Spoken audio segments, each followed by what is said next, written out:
کے بعد میرے اور تمہارے آقا صلی اللہ علیہ وآلہ وسلم فرماتے ہیں کچھ لوگ ایسے ہوں گے اللہ اکبر جب وہ اپنی قبروں سے اٹھیں گے، یہ تیسرا گروپ ہے، یہ تیسرا ٹولہ ہے جو اپنی قبروں سے اٹھیں گے، اس حالت میں اٹھیں گے کہ ان کے پیٹ پہاڑوں کی جیسے بڑے بڑے پیٹ ہوں گے اور ان کے پیٹوں کے اندر سانپ بچھو اور آگ دہک رہی ہوگی۔ صحابہ نے پوچھا آقا وہ کون ہوں گے؟ سرکار علیہ السلام فرماتے ہیں یہ وہ لوگ ہوں گے جو دنیا میں زکوٰۃ ادا نہیں کرتے تھے، زکوٰۃ نہیں دیتے تھے، بڑے بڑے پہاڑوں کی طرف پیٹ لے کر کے اٹھیں گے۔ آج لوگ زکوٰۃ بھی نہیں دیتے پوری اور پھر کوئی پیسہ لے کے بھاگ جاتا ہے، کوئی چوری کر لے جاتا ہے، مال ڈوب جاتا ہے، آگ لگ جاتی ہے، کہتے ہیں ہمارا نقصان ہو رہا ہے، نقصان ہو رہا ہے۔ یاد رکھنا جو پوری زکوٰۃ اللہ کے لیے نکال دے، میرے آقا فرماتے ہیں اس کا مال اللہ کے قلعے میں محفوظ ہو جاتا ہے، اس کے مال کی حفاظت ہو جاتی ہے۔ پھر چوتھے گروپ کے بارے میں میرے اور تمہارے آقا سچے نبی صلی اللہ علیہ وآلہ وسلم نے فرمایا کہ جو چوتھا گروپ قبر سے نکلے گا اس کے منہ سے خون بہ رہا ہوگا اور خون لے کر کے وہ نکلے گا۔ صحابہ نے پوچھا آقا جن کے منہ سے خون بہ رہا ہوگا وہ کون لوگ ہوں گے؟ آقا ارشاد فرماتے ہیں جو اپنے وعدوں کو توڑ دیتے تھے، وعدہ خلافی کرتے تھے، وہ ان کے منہ سے خون بہ رہا ہو۔ آج میں سمجھتا ہوں کہ شاید وعدہ خلافی کو گناہ بھی نہیں سمجھتے لوگ۔ دیکھیں حالانکہ میرے آقا علیہ السلام نے فرمایا مومن اور منافق میں فرق یہ ہے کہ مومن جب وعدہ کرتا ہے تو پورا کرتا ہے اور منافق وعدہ کرتا ہے اس کو پورا نہیں کرتا، توڑ دیتا ہے۔ کتنے وعدے کرتے ہیں، اللہ سے وعدہ کیا اس کا خیال نہیں، پیر سے وعدہ کیا اس کا خیال نہیں۔ آئیے وعدے کی وفا کے حوالے سے ایک حدیث سنے کی روایت سے۔ اللہ اکبر، ابھی اعلان نبوت نہیں ہوا، اعلان نبوت سے پہلے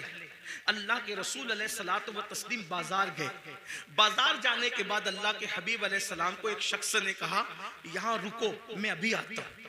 اس نے کہا رکو ابھی آتا ہوں، اور آقا نے اس سے وعدہ کر لیا ٹھیک ہے جب تک تم نہیں آؤ گے میں یہیں ٹھہروں گا، یہیں رکوں گا۔ اور اس کے بعد وہ شخص گیا اور جا کر کے بھول گیا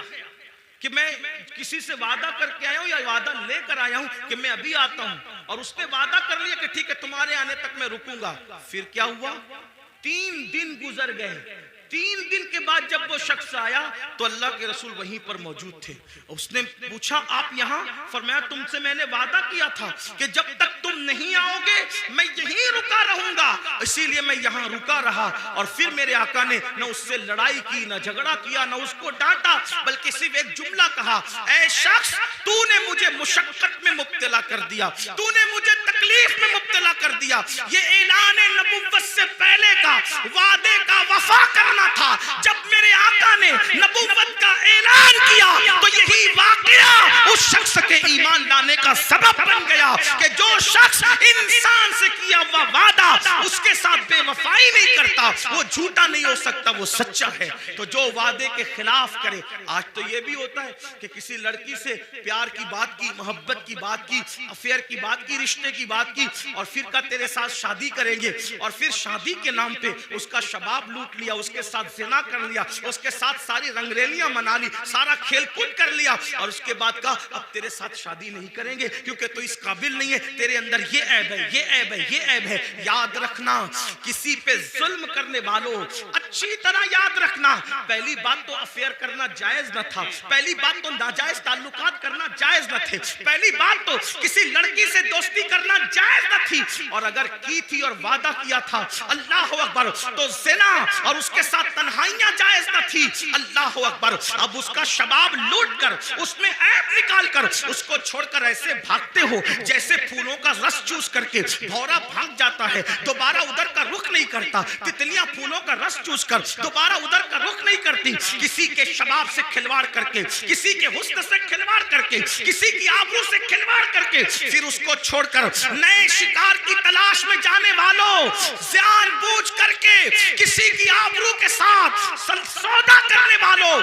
سنو اللہ کے حبیب علیہ السلام ارشاد فرماتے ہیں، فقی ابو اللہ سمرقندی اپنی کتاب میں لکھتے ہیں کہ اگر کسی نے کسی چڑیا سے بھی کھیل کر اس کی زندگی کو ختم کیا ہوگا، کسی نے کسی چڑیا کی زندگی سے کھیلا ہوگا، نہ کھانے کی حاجت تھی، نہ شرعی کوئی معاملہ تھا، صرف اپنے نفس کے لیے چڑیا سے کھیلا اور اس کو مار ڈالا، کھیلتے کھیلتے اس کی زندگی کو ختم کر دیا، آقا فرماتے ہیں وہ مری ہوئی چڑیا جس کی زندگی سے تم نے کھلواڑ کیا تھا، جب قیامت کا دن ہوگا تو اللہ کی عدالت میں فریاد کرے گی، مولا آج عدل کا دن ہے، آج انصاف کا دن ہے، مولا مجھے عدل چاہیے، اس شخص نے میری زندگی سے کھلواڑ کیا تھا۔ آقا فرماتے ہیں اس ننھی سی چڑیا کی شکایت بجلی کی گھن گرج کی طرح ہوگی، جیسے بجلی کڑکتی ہے ویسے ننھی سی چڑیا کی آواز میں گھن گرج ہوگی، اور جس کی شکایت چڑیا کر رہی ہوگی اس کا حال یہ ہوگا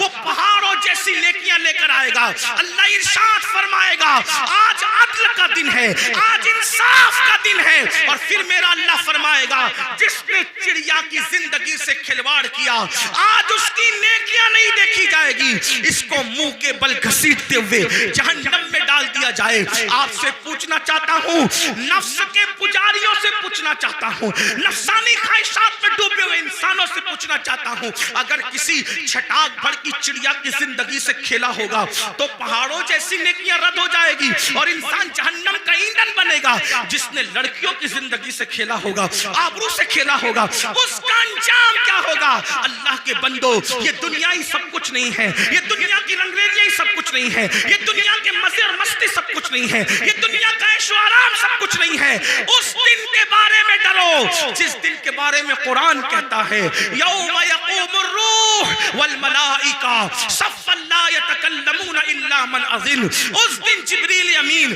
اور سارے فرشتے اللہ کی ہیبت سے کانپتے ہوں گے، کسی میں کلام کرنے کی جرت نہیں ہوگی۔ اس دن اپنا کیا ہوگا؟ جس دن انبیاء کی زبان پہ نفسی نفسی ہوگا، اس دن اپنا کیا حال ہوگا؟ اس لیے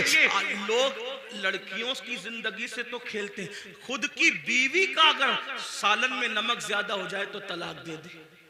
مارے پیٹے۔ یاد رکھنا، اچھی طرح یاد رکھنا، یہ دنیا ہے، یہاں عیش کرنے، آرام کرنے، ظلم کرنے نہیں بھیجا۔ قرآن کہتا ہے الذی خلق الموت والحیات لیبلوکم ایکم احسن عملا، کہ اللہ نے زندگی اور موت کو اس لیے پیدا کیا کہ اللہ تمہیں آزمائے کون تھوڑی سی زندگی کو پا کر اچھا عمل کرتا ہے۔ اس کے بعد اب یہ آخری بات تس کروں گا، اس کے بعد بات پوری کر لیں گے، اس لیے کہ وہ 12 لوگوں کا ذکر کرنے جائیں گے تو شاید رات کے 3 بجیں گے، اور میری عادت ہے اس سے پہلے کہ لوگ ذکر الہی سے اکتا جائیں ہمیں اپنی بات مکمل کرنی چاہیے، اور لوگ کہیں چپ ہو جاؤ اس سے پہلے ہمیں خود ہی چپ ہو جانا چاہیے۔ یہ آداب محفل بھی ہے اور یہ شرافت کی نشانی بھی ہے۔ تو میں اسی پہ بات پوری کروں گا، پھر کسی دن موقع ملا انشاءاللہ تو یا تو آج کل تو بیانات یوٹیوب پر آتے ہی رہتے ہیں، کسی بھی جگہ مکمل ہو جائے گی تو آپ تک پہنچی جائے گی انشاءاللہ۔